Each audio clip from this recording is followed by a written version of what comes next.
from what we have been told by women, that they just don't feel comfortable really being in support groups with younger women who are trying to raise young children, and it's just kind of different needs. And I think women, typically older women, want to be the caregivers. So if they're in a support group with a younger woman who's trying to raise children and trying to flee an abusive relationship, they tend to minimize what they're going through and worry about the younger woman. So it's great to be able to bring those women together in a support group setting where they can feel comfortable talking about their issues. We found that there was a tremendous underutilization of services by older victims in our traditional shelters. And when we actually visited our shelters, it made sense. Shelters are characterized by communal living, lots of little kids running around, simple tools such as grab bars in the bathrooms, raised toilet seats, things that make independence possible for an older woman, our traditional shelters didn't have. And so it was a perfect union in that these facilities were already set up to meet the needs of seniors.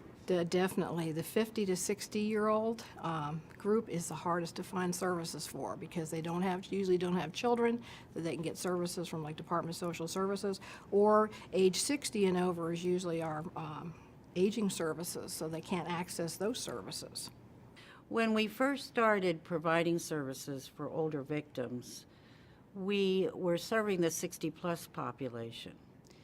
But women in their 50s were coming to us saying, we can relate better to this older population than we can the young women that are 19, 20, 21, 25, that have young children. And so after the first couple years, we did drop the age eligibility to 50 plus.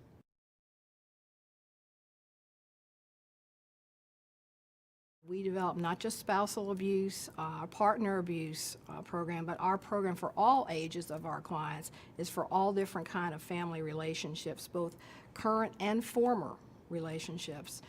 In our Abuse in Later Life program, we've had children abusing their parents. We had a particularly horrific case of a grandchild abusing her grandmother. So again, it's all different types of family relationships, not just the spousal or partner abuse. The difference I see in working with people abused by their spouse versus being abused by their adult children is you can't divorce your adult child. A mother or a parent is a parent all their life. We have dreams from the day we find out we're pregnant with our children, and we try to help those dreams on till the day they graduate from college and beyond. So it's very hard to divorce yourself from that feeling of being a parent. You can leave a spouse once you've figured out he or she is not going to change. You don't want to give up hope on your children. You want to believe that if you're a better parent, if you try harder, if you can provide resources for them, they will be a better child. So it's really a little more difficult to work with that population because of their feelings about being a parent. And so we never discount that. We will, just like we work with older women who are battered, we will tell them if they're in an unsafe situation to try and get them safe. But we never tell them to not stop loving their child. You're going to love your kids. It's easier to not love somebody who's abusing you if you can walk away. You can't walk away from your kids. When we first started doing the work, we really didn't know what we were doing. And so we decided, let's try it. And I literally would say that on the phone when I would be speaking to a woman who would call and say, my daughter is my perpetrator, she did this, this, and that. And I'll say, well, we have a late life domestic violence support group for women. The majority of the women there, their perpetrators is an intimate partner. However, we've had women in the past who their son was their abuser or their niece, and it worked for them. Come and try. See if it helps you. And sure enough, it does.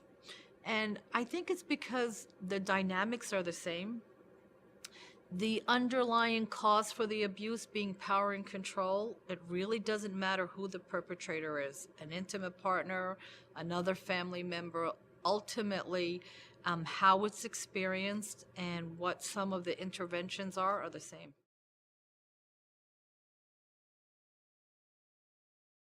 Men can access all of our services, including our displaced homemaker program.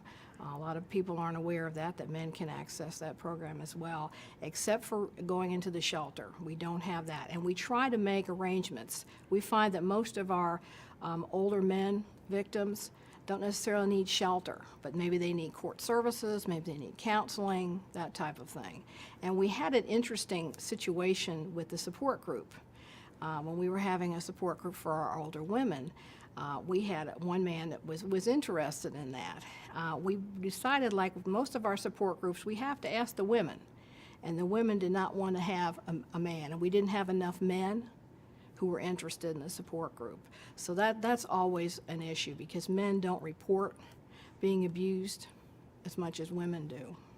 It was a change in our agency, although we do provide services to men agency-wide. We always have. The idea of providing shelter was something new.